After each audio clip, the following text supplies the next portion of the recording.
The problem with RNG gear systems in gacha games is not the system itself, it's actually you, the player. Now, before you start thinking, what is this dumbass talking about, how can I be the problem when the system is clearly trash, let me just say that yes, I agree with you completely. I'm not saying that the RNG system is good, quite the opposite in fact, I think it's pretty damn bad. I mean, we all know how frustrating it is having to farm for weeks or even months just to get absolute crap gear. You go to the instance and usually there's two sets, so you first need the correct gear set, the correct piece, the main stat and then the substats. And when you finally thought that you had a good piece, you need to get lucky again to get good rolls on the correct substats. Even the greatest piece ever can end up being absolute trash. Now this might be slightly different depending on the game, but at the end of the day, it's just too many layers of RNG.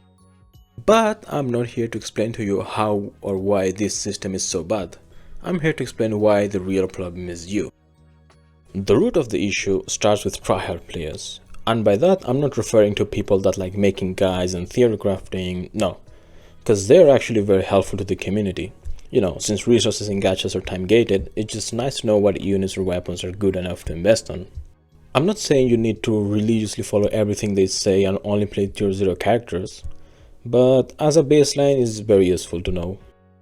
The ones that I am referring to are people who are extremely obsessed with min-maxing stats. They love to optimize the shit out of the game as much as possible, which in itself is not really a bad thing, right? I mean, everyone has different tastes. Who am I to dictate how they should be playing the game? If they enjoy it, then good for them.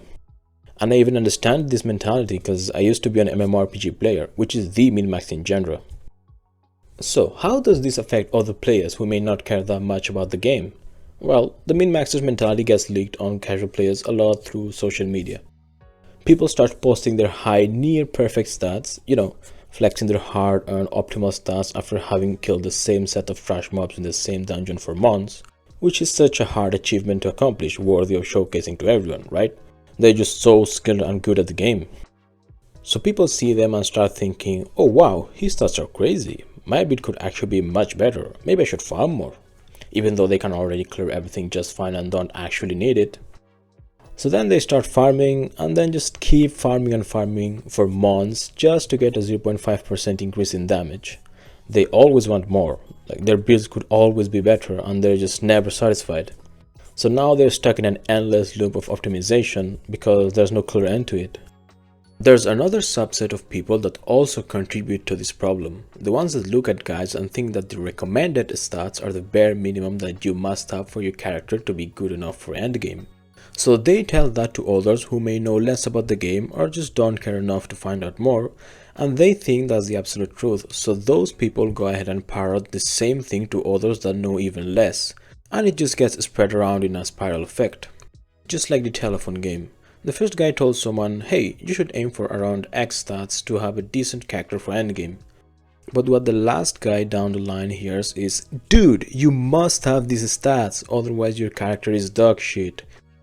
I'm not saying that gear stats are irrelevant, cause the endgame of most gachas end up being a DPS check, but the reality is that most of the time you only need a minimal investment with average stats, and you can already clear the endgame just fine. Yes, there are some exceptions where you do need more than average stats, but instead of new and different mechanics, the only challenge is just HP inflation, which comes hand in hand with major power creep.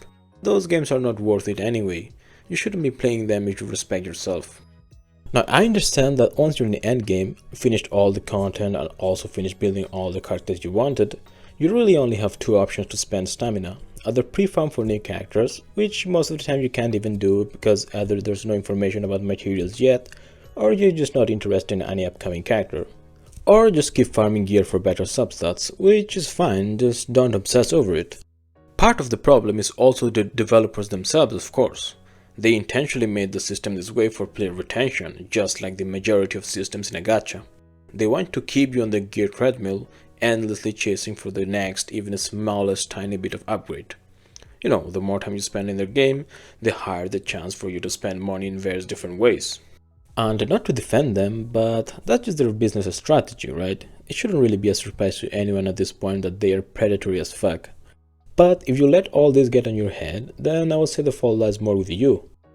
At the end of the day, gachas are just casual side games. They're not meant to be played all day every day. So for a game that, outside of major updates, you mostly just play 10 minutes a day, you shouldn't really be worrying that much about it to the point of obsessively min-maxing for that last 1%, which won't really even make any difference in your gameplay anyway. For me, the ideal gear system is the ones you find in Arknight's Reverse 1999. There's a clear stopping point at which you completely finish building the character, and you will not be depending on luck to improve it bit by bit forever. Now that system also has its own problems, like having RNG for material drops, so it may still take some time to farm, but it's definitely better than the RNG stats system.